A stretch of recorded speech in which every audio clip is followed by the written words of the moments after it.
Owino, KTN. Manaibu viongozi na makatibu wakuu wa vyama vya kisiasa hususan vile vya upinzani wapo chini ya darubini kufuatia yale ambayo wakosoaji wanayataja kama misimamo inayoenda kinyume na misimamo ya vinara wao.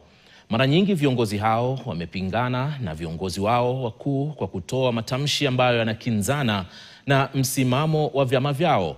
Kama anavyoarifu mwandishi wetu wa masuala ya siasa Chris Thairu, umoja wa upinzani umeonekana kudhoofika zaidi wakati wasaidizi hawa wa kisiasa wanapokuwa na mwelekeo tofauti.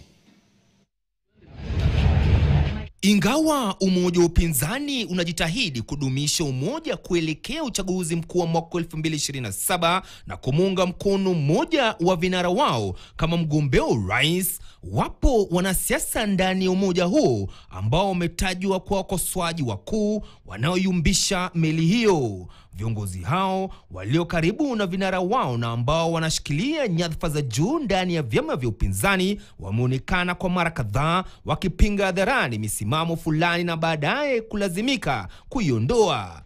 Naibu kiongozi wa chama cha DCP Cleophas Malala kwa mfano amekizana mara kadhaa na kiongozi wake Rigathi Gachagua, kisa cha hivi punde kikiwa uamuzi wa umoja wa upinzani kumteua aliyekuwa waziri wa biashara Daktari Mukhisa Kitui kama msemaji wake. Na huyu deputy wangu kijana anaitwa Malala, kijana shupafu, ananisaidia sana na ni kijana mzuri, lakini niliona alikuwa na wasiwasi ati imewekwa mzee inatakikana vijana tupu. Hapana, pale secretariat yetu tuko na majenzi na millennium ndio wanasukuma kazi hapo kwa secretariat. Lakini Rigathi Gachagua ataniita, yani wewe pia unatetea vijana sana. Kila saa vijana hawaziki wanataka kuwa fani kwa uongo.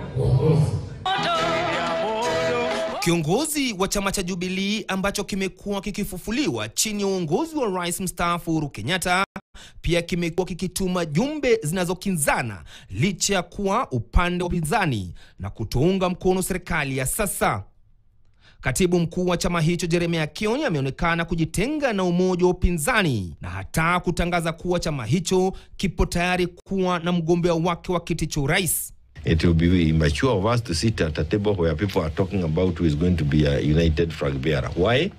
We have not done anything to build or to strengthen our party for the last 3 years. We work with like-minded political parties, and if need be, we'll go it alone.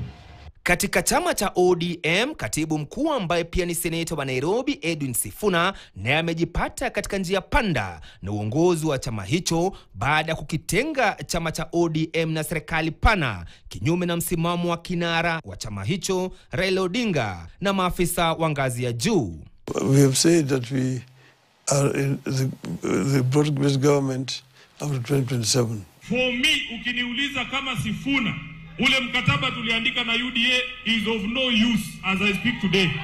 Katibu mkuu wa UDA Hassan Omar pia hajasazwa, amekosolewa vikali kutokana na matamshi yake ambapo hivi majuzi alimshambulia moja kwa moja aliyekuwa seneta wa Baringo Gideon Moi kufuatia taarifa iliyochapishwa na gazeti la Standard iliyotaka serikali wajibike. Kwa mujibu wa wachambuzi wa kisiasa, katibu mkuu wa UDA alipaswa kushughulikia hoja zilizoibuliwa na gazeti hilo badala ya kumshambulia Moi ambaye hana ushirikiano wa moja kwa moja na uendeshaji wa shughuli za kampuni hiyo. We have seen of late some secret generals. I mean, they are using their position to further their personal ambitions. You know, the kind of things they talk, I feel for the members sometimes because they don't represent them.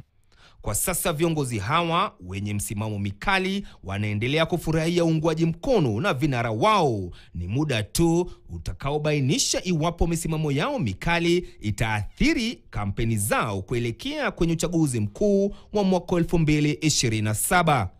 Chris Thairu, KTN, Nairobi. Tukiachana na taarifa hiyo, mtazamaji, mtandao wa kijamii wa TikTok sasa unaonekana